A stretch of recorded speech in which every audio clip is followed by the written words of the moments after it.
आज भी माता को प्रणाम करने के लिए कोई नहीं आया है, तो सोचना पड़ेगा कि वो कितना सामाजिक है।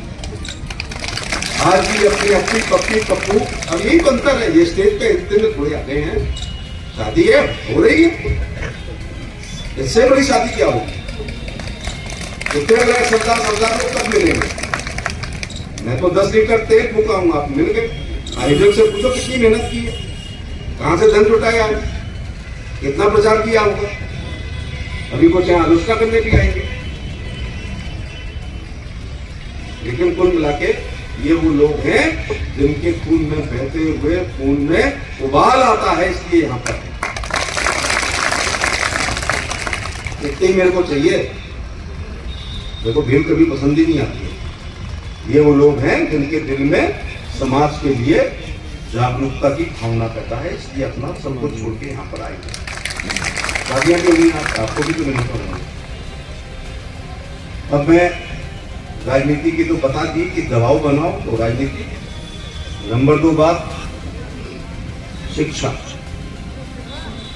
35 साल वाली कुर्सी के लिए भी मैं कोई ऐसा है, और भगवान की कृपा है आप लोगों की, मेरे 7 कार्यकाल हो गए, 5 लोगों का, 1 राज्यसभा 1 विधानसभा, कृपा है आपकी और ईश्वर की। और मैं आज जो भी हूं तो अहल्याबाई होलकर की वजह से मैं ऐसे ही मुताबिक कर रहा हूं, क्योंकि मैंने जो समाज को जोड़ा है वो जयंतियां करके जोड़ा। मेरे राजनीति में आने से पहले एक चेयरमैन साहब एकमात्र में होते थे, ये उपलब्धि थी। तो आप थोड़े बच्चे ज्यादा पैदा होते हैं, तो लोगों को बुरा भी लग रहा होगा। एक बंगाली में चेयरमैन एकमात्र, पहला जिला पंचायत सदस्य मृत्यु सिंह बघेल हुए थे।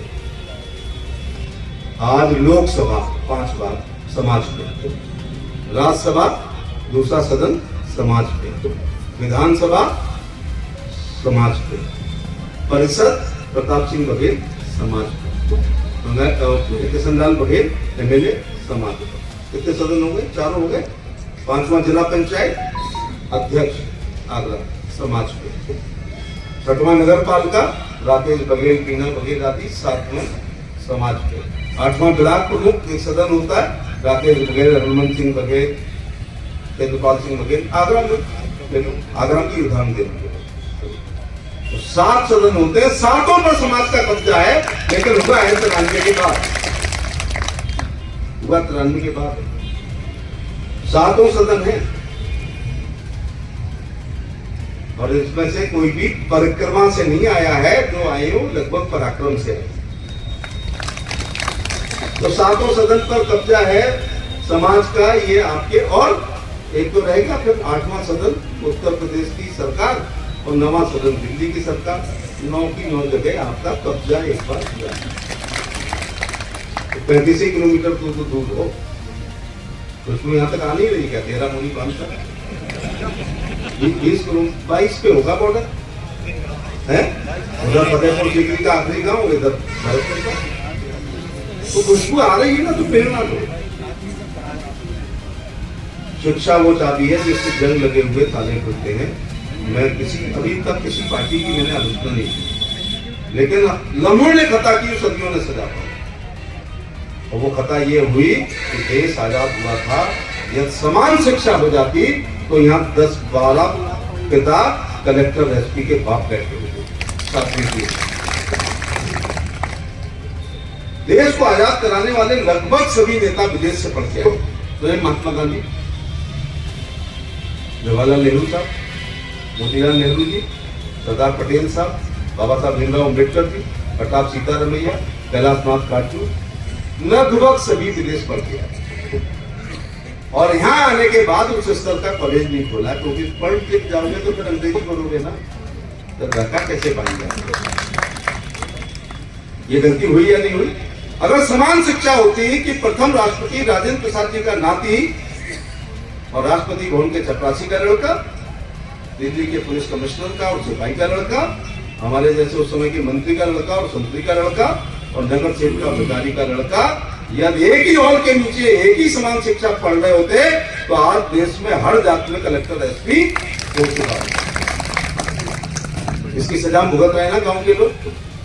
नंबर 2 गलती की कि अंग्रेजी हमें नहीं पता, कब पढ़ी आपने? कक्षा 6 में पढ़ी होगी हमारी उम्र के लोगों ने। मैंने भी कक्षा 6 में जब 11 साल उम्र हो गई थी तब अल्फाबेट सीखे थे। और यही वजीरपुरा आगरा के पीटर्स पैट्रिक चार्ल्स जार्जिस एंथनी के बच्चे 4 साल की उम्र में 150 साल पहले अंग्रेजी पढ़ते थे। तो इंडिया आगे बढ़ता गया और हम भारत के देहाती पीछे होते गए। 8वीं में गाय पे निबंध आया था, मैंने रटा, मैंने लिखा cow gas 4 legs 1 long tail, फिर मैं भूल गया। अब मुझे तीसरा वाक्य नहीं आया क्योंकि अंग्रेजी हमारी 11 साल में तो हमने सीखी थी तो कमजोर थी। हिंदी में लिखाते तो मैं लिख देता कि गाय गाभिन हो गई, फिर बछड़ा देगा, फिर बछड़ा बैल बनेगा, फिर भेड़ चलाएगा, फिर गोरू चलाएगा, फिर गाय करेगा, फिर हल चलाएगा, बैलगाड़ी चलाएगा, गोबर के कंडे बनेंगे, दूध से दही निकलेगा, दही से मट्ठा, मक्खन, घी, पनीर, 4 मौके भर देता हिंदी में। लेकिन अंग्रेजी अच्छा, जब देश आजाद हुआ तो जो पहली सबसे बड़ी एग्जाम थी यूपीएससी, उसमें 2 पेपर अनिवार्य थे, अंग्रेजी और जीके। क्या हमने जीके कभी पढ़ाई की? क्या राजस्थान में सामान्य ज्ञान हमारी पीढ़ी को कभी पढ़ाया गया?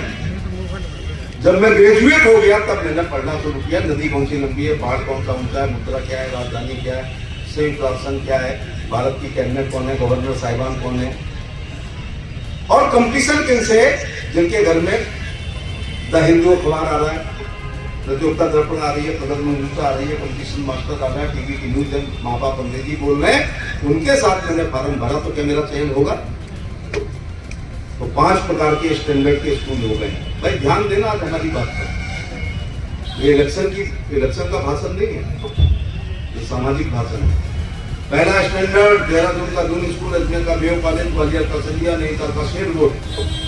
किसी का भी बच्चा नहीं पढ़ता, मेरा भी नहीं पढ़ता भाई, किसी का अपनी हैसियत से तो पढ़ा पाए। Number 2 Peter's Patrick Charles George's का डीपीएस, मैंने भी पढ़ा। Number 3 Agra public school, holy public school, एंडूजा। चौथे नीली लाल टाई लगा करके बस वक्त भेज के अक्सर अंग्रेजी पढ़ाते हैं। और 5वें वाले महान हो जिनमें से हम पढ़ते, जहाँ पूरी भी लेके जाते थे अपनी किसानी। तो बघेलो 5वीं प्रकार की शिक्षा लोगे तो ये ऊपर वाले बच्चे सुबह सुबह पेपर देते में 15 मिनट से तुम्हारे बच्चे को पीछे छोड़ देंगे। क्या करना है? रोना तो रो लिया, अब निवारण बताऊंगा। निवारण ये, दुनिया में कोई काम अपनी हैसियत से बढ़ के करोगे तो बर्बाद हो जाओगे। भरतपुर में देखा होगा कि अच्छे अच्छे ट्रांसपोर्टर फेल हो गए होंगे, भट्टे बैठ गए होंगे। दुनिया में एक काम है जिसमें हैसियत मिटा दोगे तो हैसियत बन जाएगी, वो अपने बच्चों की अच्छी पढ़ाई पर अपने आप को मिटा दो, एक दिन सब कुछ वापस आएगा। देहात में पढ़ाई का वातावरण है क्या? नहीं है। किसी पंचायत घर पेड़ के नीचे 4 बच्चे पढ़ते हुए देखते हो कभी? जनरल नॉलेज पर चर्चा होती है, ग्रुप डिस्कशन होता है, करंट इवेंट्स पर बच्चे बैठ के कभी डिस्कस करते हैं। इसलिए शहर आओ जहां अच्छी स्कूल हो। ये बड़े बूढ़े आ जाओ नातियों को लेकर के, गेहूं बाजरा चावल लेके आ जाओ। 12 साल बाद लाठी टेकते हुए किसी सम्मेलन में आओगे तो कहोगे 22 जनवरी को दिए हुए भाषण से ये मेरा नाती आज अफसर बना है। नंबर 2, कितना छोटा फार्मूला है। जब आपका नाती है, लड़का देवता, लड़की नातिन नाती दोनों, जब 5 साल का हो जाए तो उसको 2 ट्यूशन लगाओ, एक गणित की और एक अंग्रेजी की। भरतपुर में 1000 रुपए में तो मास्टर मिल जाता होगा 5 साल के बच्चों को। 1000 में गणित, 1000 में अंग्रेजी, 2000 रुपए महीने, साल में 24,000, 12 साल में 2,88,000। अगर 3 लाख रुपए 365 दिन कोई ट्यूशन पढ़ा उनमें से 12 साल कोई पढ़ा, मैं तो प्रैक्टिकल से पहले पढ़ता था जिससे नंबर मिल जाए। अगर 12 साल आप 365 दिन ट्यूशन पढ़ाओगे तो 3 लाख, जब ट्यूशन बढ़ेगी तो सरसों भी बढ़ेगी। 3 लाख रुपए में 12 साल अगर कोई बच्चा ट्यूशन पढ़ेगा तो गणित तक भूल जाएगा। गणित को छोड़ो, जिसका गणित अच्छा उसकी फिजिक्स अच्छी, ऐसे बच्चे IIT करेंगे, नहीं तो फिर ITI करेंगे। IIT और ITI में जमीन आसमान का फर्क है। मैं अंग्रेजी का बहुत समर्थक नहीं था, हो गया। लोहिया जी कहते थे अंग्रेजी में काम ना होगा, फिर से देश गुलाम ना होगा, अंग्रेजी और बड़े लोगों की क्या पहचान, गिफ्ट अंग्रेजी का ही निशान, ऐसे कहते थे। अंग्रेजी के साइन बोर्ड पोत दिए, कायदे में जब अंग्रेजों को भगाया था तो अंग्रेजी को समुद्र में डुबो देना चाहिए था।